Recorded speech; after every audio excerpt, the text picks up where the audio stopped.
So Michael Moore went on a long tweet storm the other day about President Trump and his former national security advisor, Michael Flynn, that I want to share with you guys here. Now, what he's referring to is this recent story that came out that apparently Michael Flynn called the Russian ambassador or had a few conversations with the Russian ambassador when President Trump was simply candidate Trump, or maybe when he was President-elect Trump, or spanning both those periods. And, you know, he had mentioned to him in not so many words that, hey, look, maybe these new sanctions that are being put on you by the Obama administration, we'll reevaluate them. This new administration will reevaluate them. Okay, so I guess he was when he was President-elect, not when he was a candidate. But either way, you get the picture. Before President Trump was President Trump, top advisors in his cabinet had contact with Russia, and they basically said, yeah, these sanctions, we're going to review them, and we're a new administration, and it'll be all right. So, this story has gotten a lot of legs under it. Michael Flynn resigned, even though he was, he's probably fired by Trump, but he was able to save face by saying he resigned. And now people are going, oh, no, the story is deeper than this. So it's not just Michael Flynn who made the phone call and spoke to the Russian ambassador and all that stuff, but it was certainly other people in the administration who knew about it, because apparently Trump already knew about the phone call for a while and didn't fire him until it got another round of attention in the media, and then he was like, okay, I'm going to fire him, and they think he's like the scapegoat. Okay, push him to the side, but really we're all talking to Russia, and we're all, trying to say, don't worry about those sanctions, we got your back, dog. So this story has become gigantic, and everybody's fucking talking about it, and I have to say, I don't get why. I really don't. So, is there a problem that there maybe Trump himself, but there's really no evidence of that, but people who were part of his administration or part of his campaign back when he was running, and other people around him, they actually have financial ties to Russia. That's true. So, Michael Flynn went to a dinner with Vladimir Putin, and, he had done business with them and dealings with them beforehand. Paul Manafort, I think Trump's campaign advisor beforehand, or one of his top guys. It was known, and it's a matter of record, that he had done business with Russia, and specifically pro-Russia people in Ukraine. So Trump let him go because of that and some other things. So financial ties are always a problem because that's corruption. So, for example, when Hillary Clinton or the Clinton Foundation takes $1 million from Qatar for Bill Clinton's birthday for the Clinton Foundation, I'm not okay with that because that's corruption. So you're going to do favors for that government, and you're going to do it while you're pretending that you're doing this high-minded, objective policy that's just looking out for the interests of the United States of America. So that's not okay. Same thing with Russia. So if Trump himself or people around him have financial ties to people in Russia, that's a problem. And we all need to be against that. But that's not really the argument they're making. The argument that they're making is Trump and the Trump administration, they're Putin's bitch. And it's not just about corruption and financial ties. It's about, oh my God, they're puppets to Vladimir Putin, and they're going to do whatever Putin wants, including getting rid of these sanctions. Now, I'm equally mad about financial ties to Russia as I am with Trump's financial ties to Indonesia, for example. He has a lot of business there. The United Arab Emirates, he has a lot of business there. He registered 7 new businesses in Saudi Arabia when he was campaigning for president. I'm really mad about that. There were reports that somebody from Trump's business contacted Taiwan and said, hey, how about we do a hotel there? And that's when we learned a few weeks later, the president of Taiwan called Trump and said, congratulations on your victory, breaking U.S. policy and Chinese policy, the one China rule, where they say, hey, look, Taiwan is part of us. They might say they're independent, but they're part of us, so you don't treat them as an independent entity. But Trump did, and that was maybe because of some corrupt business deals. So I'm mad about all the business deals and all the corruption. What I'm not concerned about is Trump being a fucking puppet to Vladimir Putin. So, but that's the angle that people are going with, and that's what they're saying. They're saying, oh yeah, he's just Putin's bitch, and he's doing whatever he wants, and he's traitor, treason, anger, hysteria. And I really find that bizarre because think about this, even the specific issue they're talking about, which is the sanctions that were put on Russia Not for the Crimea situation. Those were different, and I actually agree with those sanctions that Obama did over Crimea. But over the election tampering, where the argument goes, Russia gave information to WikiLeaks, the DNC email hacks, and then WikiLeaks ran with it. Now, look, this is what some people are saying. Hey, they got it from Russia.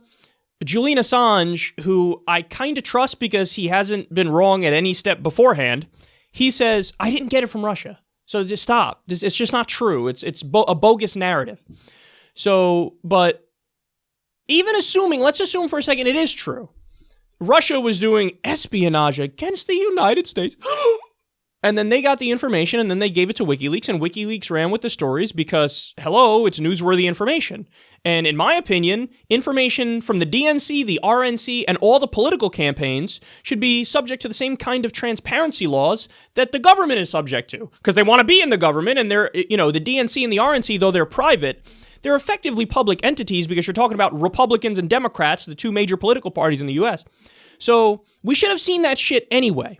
And the fact that Russia was trying to get our information, I file that under the duh category. So the idea, like everybody in the U.S. clutching their pearls, like, oh, maybe Russia was looking into us. Yeah, and we're looking into them, and we're looking into all of our enemies, and we're looking into our fucking allies. We hacked Angela Merkel's fucking cell phone. Was there an outcry over that? Should Germany, do sanctions against us as a result of that? No, because we understand that's par for the course. That's the game. The game is everybody spies on everybody nationwide, not nationwide, all around the world. So I don't agree with the sanctions over the election shit because the evidence there's not really much evidence. And even if there was evidence of it, it's almost like, okay, we're spying on you. You're spying on us. You succeeded here. But again, I don't even know if it actually is the case that it was Russia that did the hacks and then gave it to WikiLeaks, because WikiLeaks swears up and down, and they're a fucking trustworthy organization. They say, no, it wasn't them. So I don't agree with the sanctions over the so-called election tampering. Now, remember, people are still up their own ass where they think the argument is, like, no, Russia hacked the voting machines and gave the election to Trump. That's totally made up, and not even our intelligence agencies, none of them have said that because that's bogus. That's not even close to true. They're not even making that claim.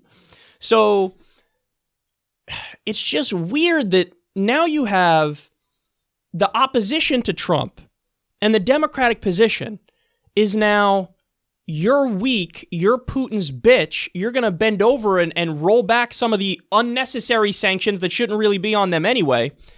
And do they not understand that argument is inherently hawkish? Like, do you not get that? That you're arguing for more sanctions. You're arguing for higher tensions. You're arguing to be more standoffish with a fucking nuclear power. Meanwhile, you go back to 2012 and the roles reversed. Mitt Romney said in a debate against Obama that Russia's our number one enemy. And Obama said the 1980s called, they want their foreign policy back. Now, today's Democrats laugh at 2012 Obama, and they say, no, we want to be hawkish. I just saw, right before I came on air, there's a clip of a Democratic representative who was given a press conference, and he was arguing fervently for all these sanctions on Russia.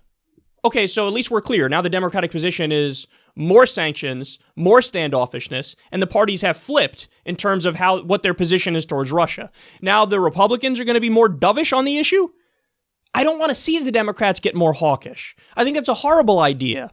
I think you're playing with fucking fire when you deploy NATO troops to the border, which is what they did. NATO troops are on Russia's doorstep right now. So, and Rachel Maddow had the nerve to come out a few weeks ago and say, if Trump dares move those troops away, then it proves that Vladimir Putin has a tape of hookers pissing on him. What? So my concern is the opposite of everybody else's concern on the Democratic side. The Democrats are concerned he's Putin's bitch and he's going to do whatever Putin wants and it's horrible. It's horrible. No, my concern is you guys are all screaming in unison so consistently and so persistently that he's Putin's bitch, he's Putin's bitch, he's Putin's bitch, he's weak, he's weak, he's weak. That Trump, the idiot, impulsive, narcissist buffoon, is going to get to a boiling point. He's going, oh yeah, I'm weak, I'll show you, send the troops. And then, oh shit, we just escalated to World War III with Russia. So that's what I'm concerned about. You're using the wrong arguments, man. So anyway, I like how I set this up like 10 minutes ago, bringing up Michael Moore and saying that he kind of epitomized this mindset among the Democrats. Now, let me read you some of his tweet storm here, and you'll see why I think this is the wrong strategy, and I think it's a dumb strategy to go after Trump. So here's what Michael Moore said. Let's be very clear. Flynn did not make that Russian call on his own. He was instructed to do so. He was told to reassure them. Arrest Trump! Trump knew everything. It will all come out, along with the rest of Trump's collusion and obedience to Putin. Hashtag impeach. The Washington Post and New York Times, now reporting Trump, has known for a month Flynn lied about the Russian call, and Trump did nothing. Hashtag impeach. Hey, Donald Trump, 1 hour after Obama put sanctions on Russia, he's again, not for Crimea, but for the election, so-called election tampering. You told Flynn to call them and promise them it'll be okay. Traitor! Resign by morning. What part of Vacate, you Russian traitor, don't you understand? We can do this the easy way, you resign, or the hard way, impeachment. Okay, so first of all, let's start with the issue of impeachment. Are there real arguments about maybe Trump should be impeached? Yes. He's violated the emoluments clause. It's crystal clear to me. There's self-dealing going on with foreign governments. In fact, I laid out some of those instances earlier in the show. Or earlier in the segment, I should say. So there are genuine arguments for impeachment against Trump. But, dude, you get Pence if you get rid of Trump. Pence is Trump minus axing TPP, because Pence is for TPP. And he just puts a happy face and a more intelligent look on the same shitty policies. So it's almost like the people who said, oh, let's impeach George Bush. Well, yeah, I mean, he did plenty of things that are worthy of impeachment, but then you get President Darth Cheney. So you sure you want to do that? Fucking Pence said my role model is Dick Cheney for being VP. So it's not like you think it's a win, it's not a win. Okay, well, then impeach him, and then impeach Pence, and then okay, now you're fucking having a pipe dream and flying a unicorn, and I need you to get out of your own ass and be an effective resistance here. But furthermore, calling him a traitor, saying arrest him, why is this the issue that the media is in unison and the Democrats are in unison, when here's the problem. Not only is it really not a good argument, the American people are not fucking, there's not a fucking single mother in Cleveland who woke up today and, I gotta put food on the table, I gotta keep these lights on, I gotta pay the fucking bills, I'm struggling here, my healthcare premiums are through the roof, I got all these issues, and, but Putin! Oh, Putin! That's not a thing! You're up your own ass with this argument! You wanna know what's a bigger scandal than somebody in Trump's administration talking to a Russian ambassador and saying, hey, maybe we reevaluate those fucking unnecessary sanctions? You know what's a bigger scandal than that? Oh, I don't know. Fucking NSA spying. What's his name? Dan Rather is out there, or is Dan Rather or Tom Brokaw? I don't remember. They're like the same person. But anyway, they're out there like, this is worse than Watergate. Worse than Watergate? For somebody in Trump's campaign at the time to talk to a Russian ambassador and say, we're going to reevaluate sanctions. Worse than Watergate? No, what's worse than Watergate is fucking NSA spying. Nixon spied on some people. Our government is spying on everybody in the entire fucking country, and nobody seems to care. Or the media does not talk about it. The Democrats are complicit in it. NSA spying is a bigger fucking scandal. Killing an 8-year-old in Trump's first military raid. He killed 30 civilians, including an 8-year-old, women and children. And you're talking about a fucking phone call with the Russian ambassador like that's your, ironically, Trump card. Oh, we got him! He made a phone call to a Russian ambassador to talk about sanctions that probably shouldn't even be there in the first place. And again, if the Trump administration were to roll back those sanctions, he would be de-escalating with Russia, which is what the fucking liberals and progressives and Democrats used to want to do. No, focus on the things he's actually doing wrong, or you're gonna keep losing elections. How do you not get that? You sound like a fucking rabid band of idiots right now. Sweet Jesus, this is driving me crazy, man.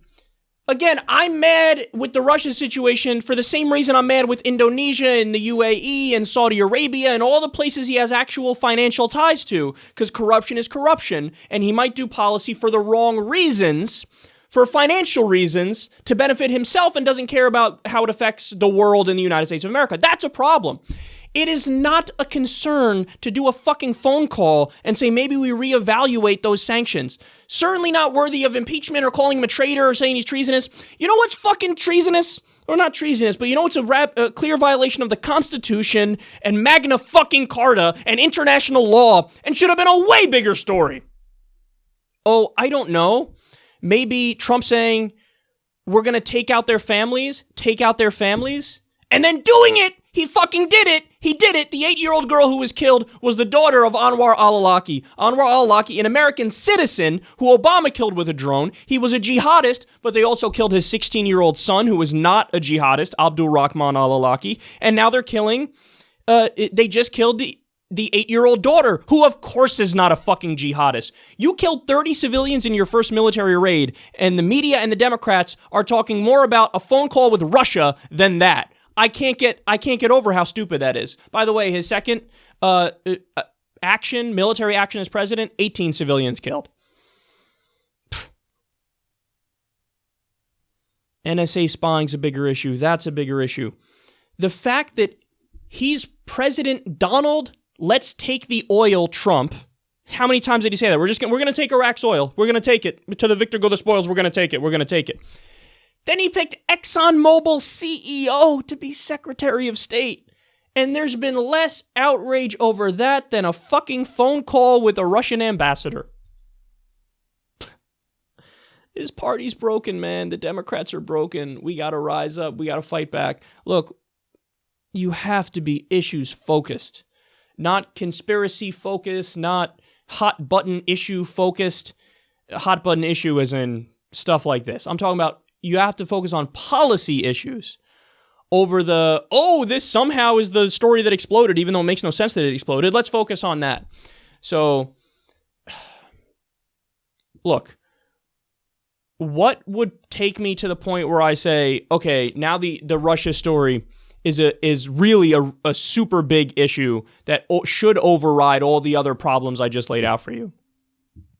So if the Trump administration rolls back the sanctions that were put on, the new ones that were just put on Russia over the election stuff, not only am I not outraged by that, I agree with that. I don't think those sanctions should have been put in place. I think it's above and beyond. I think it's an unnecessary spit in the face and an escalation. Obama literally kicked Russians out of the U.S. So if he rolls back those, I actually agree with him. So that's one thing. Now, if he rolls back the Crimea sanctions, I don't agree with him. And then I would start to raise my eyebrows like, well, hold on now. So then you're kind of sending a message of Estonia's in play. You know, maybe Putin says, I kind of like Estonia, or the other post-Soviet states are in play. Then you start to get to, it's not just de-escalating, then it's more, okay, where you're moving towards weakness. But the real issue, this is the biggest one. It's one thing to remove the unnecessary sanctions.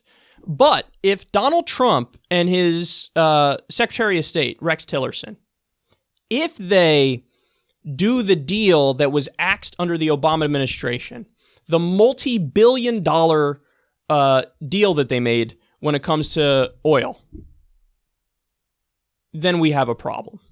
Because then it all goes back to what I said I am outraged by, the corruption and the financial conflicts of interest.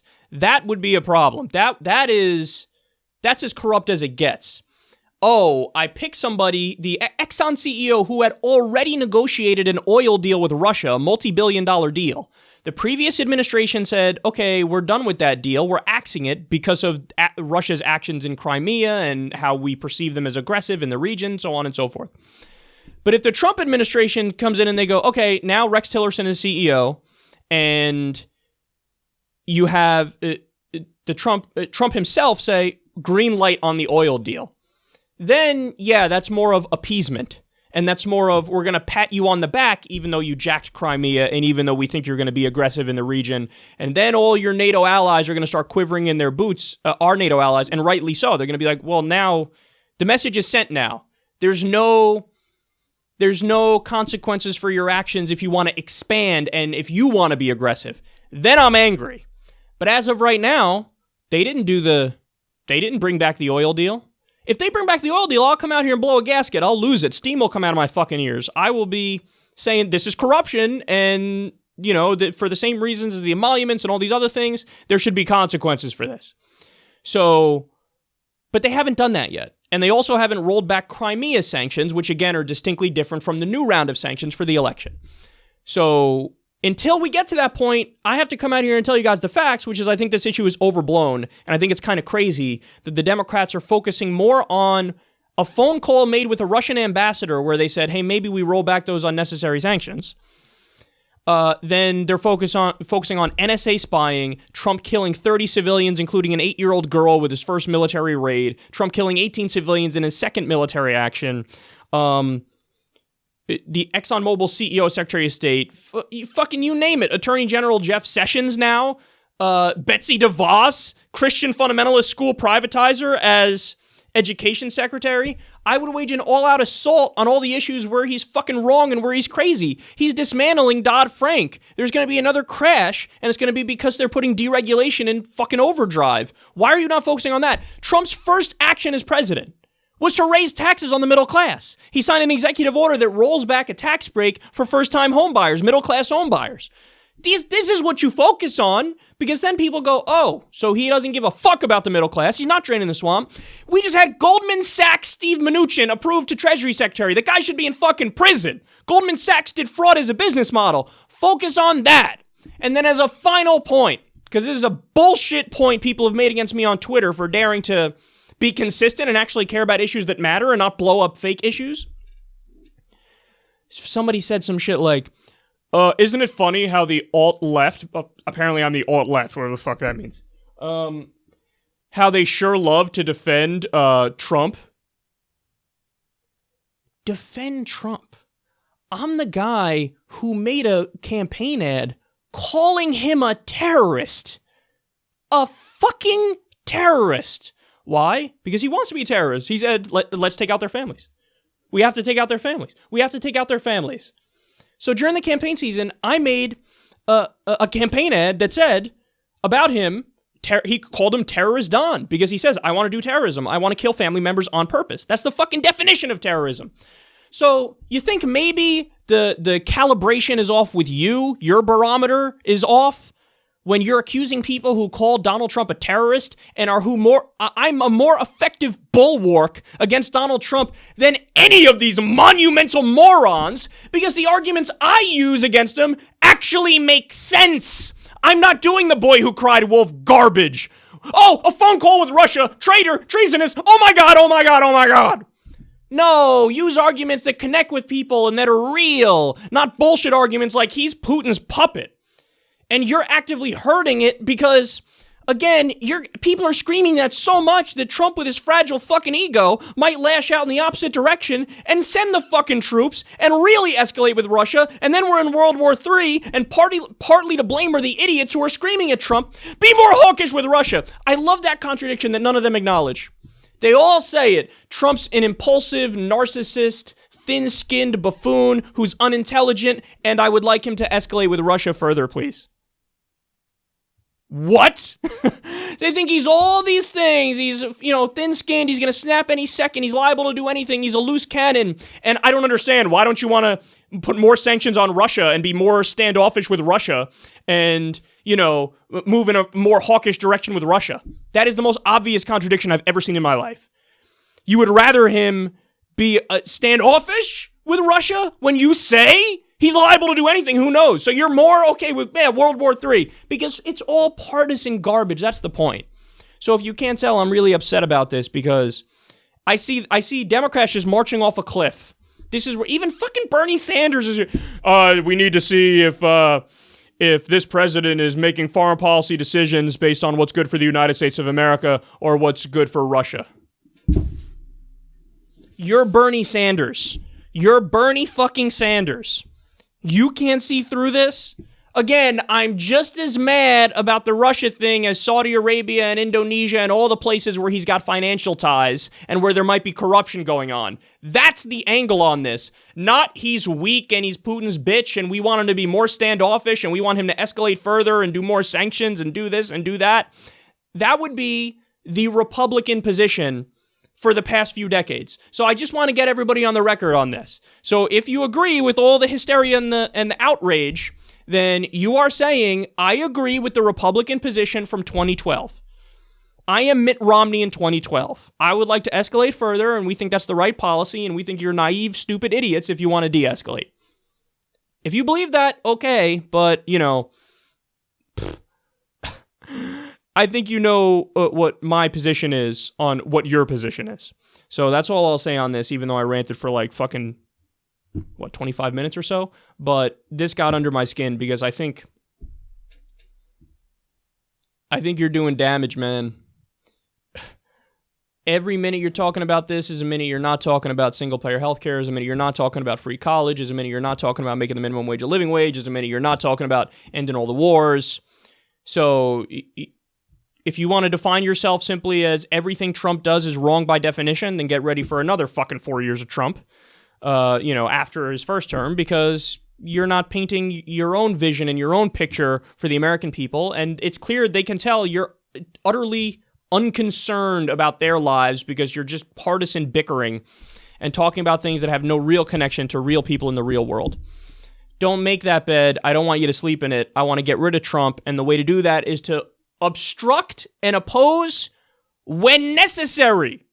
And hold accountable when necessary. Holding accountable is different than opposing. Holding accountable is saying, oh, you axed TPP. Good job. We agree. Opposing is, I will just be against everything you do. So now you block TPP. Now I'm for TPP.